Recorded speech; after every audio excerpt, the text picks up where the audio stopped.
Welcome back, everyone. Welcome to the Jamie Williams Show.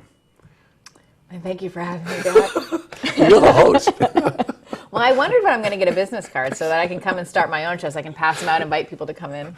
Of course, the reason I say that, this is my favorite female guest. I have to say that because Dr. Paula Sierra is my favorite male guest, right? Okay. All right. So welcome, Jamie. Welcome back. Thank you. I love being here. Thanks for having me. We love having you, too. Jamie is the Associate Director of the Franklin Community Center.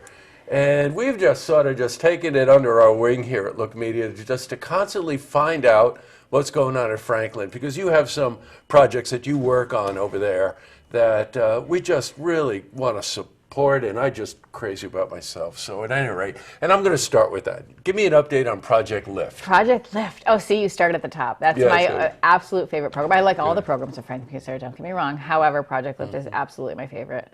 Let's tell them, what is Project Lift? Oh, just I should case. start there, right? Yeah, well, I think everyone should know, but in case they don't, it's an after-school prevention program for at-risk youth in the Saratoga Springs City School District. We focus on grades 1 through 5, and that was a mouthful. So basically what we do is we go into the schools where the children are, and we provide services. We do alcohol, tobacco, and drug prevention. We work on violence. We work on social skills, self-esteem, hygiene, getting along with others, you name it. We work on it. It's those things that are kind of being left behind in the normal school day. They just don't have time to fit them in anymore. We've been doing this for over 30 years now, but it's becoming more important now than ever to really pick up on these services. In addition to what they get during the school day, is they also have a family outreach educator who works with the family as a whole. So we have that whole family approach, and they happen to be ladies right now, so those ladies work diligently to make sure that their power is turned on, that they have hot water, that their parenting needs are being met, and that they're able to access resources. And we don't do it for them, because that's not going to help them. We walk them through the steps. We teach them where to go when they need resources, and how to be, and who to call, and what is a normal milestone and what isn't a normal milestone. Those are things that kind of get left behind, and it's so important to encompass that whole family. Boy, now you know the face of education changes all the time. Society changes. The nuclear family changes all the time. And this project, grades 1 through 5, by the way, in those absolutely imperative developmental years for a child, these are people coming into the school system, so they don't have to bus them over to the center and all these other things, and focus on the things. I mean, you just breezed by them, but I've got to go back on them, because with the things that we face with heroin, being so pervasive, epidemic in our communities, but even things down to like gambling, things that some of us don't even think about.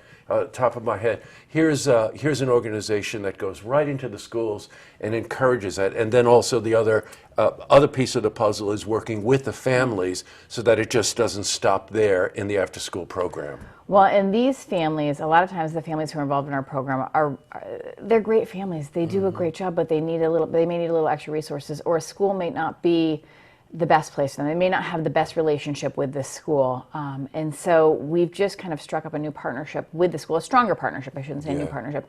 And they have funded an expansion. So we've moved into 2 additional schools this year. Now, which schools are you in?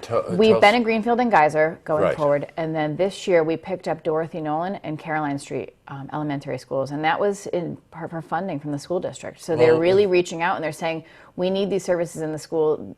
We have families who could use this. Can you please help us? And we said, absolutely. So one big change we're looking forward to, and it's not happening right now, but the school district has set aside spaces in each of the elementary schools. So what we're going to do is we're going to have our staff actually work out of those spaces when we're at those schools, our family outreach educator.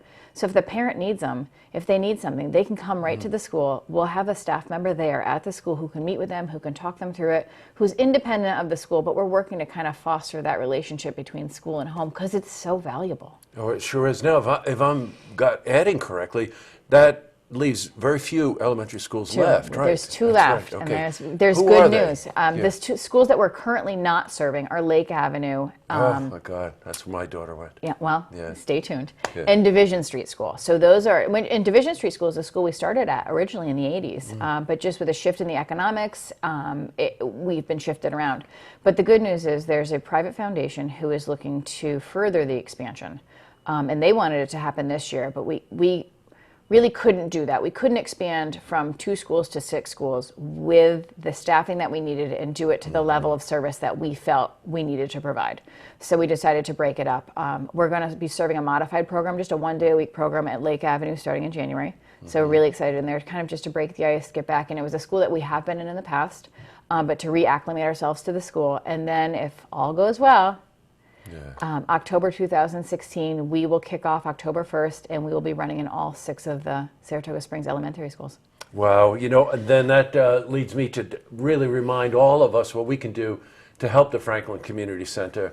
Donations and volunteer, right? That's what. Absolutely. That's really what it constantly needs. Look, the time we have left, I just want to move into covering just quickly how was the food pantry, and also the holiday. I know you do the Adopt a Family thing, but there's a need for gifts. There is. The Adopt a Family Right. program has ended, essentially. We're just waiting for those gifts to come in. We get our families, they register ahead of time so that we have enough time to have them adopted out. However, those other families that don't get in time, we keep them on a list and we have a holiday store. So at this point, we're seeking gifts, new unwrapped items that we can use in our holiday store. For those families who kind of fell between, they missed the adoption, they get to come in shortly before Christmas and shop for the members of their family. Right. Anyone looking for suggestions, they can contact Franklin Community Center, view on our website. We put up a list of like the trends that we're seeing in the popular toys so that they know what to pick from. Good, I got you. So yo-yos or things Yo-yo? like that. Well, you'd be surprised. Yeah, if it's like a probably yo-yo would. that like sparks and lights Oh, up, of then we're all course. good. There you go. If it's your yo-yo from the past, it's probably not going to go over as well. So a technologically developed yo-yo, I guess. There we go. Yes. And food pantry, The that food really pantries, worked. yeah. One of the times you were on, we discussed that you were able to take even perishable items because with the expansion of the kitchen and refrigeration. Yes. So there are a number of ways that you can help the food pantry. Yeah, right? absolutely. We're always looking for donations of food, perishable and non-perishable. We take meats, we take milks, milk carts, things like that. We always keep an updated list on our website, franklincommunitycenter.org. Right. And we're always looking for volunteers to help out during our shifts. And we're also looking for monetary donations to support the pantry. We now have purchasing power, which we've never had before. With the expansion last year, we were able to join the regional food bank. And so our dollar goes so much further now. Right. So for people who are maybe debating whether they're going to do a food drive at work or whether they're going to do a monetary drive to support the food pantry, we can take both of those. I got it. Well, now you know why I consider Franklin Community Center the real heartbeat of our whole community, between the food pantry, the Project Lift, Yeah, the right. after-school programs, and just all of the things that they do to try to engage the community. So, Jamie, happy holidays to you. Same to you. Great to have you here. Yeah, I and hope you'll have me back soon. We'll do the next episode of the Jamie Williams Show in January. I love that idea. Can we Okay. rename it? Oh, yeah, sure, All of right, course. okay. Thank you. Good. Take care. Thanks. To see this interview again, you can head to our website, luketvonline.com.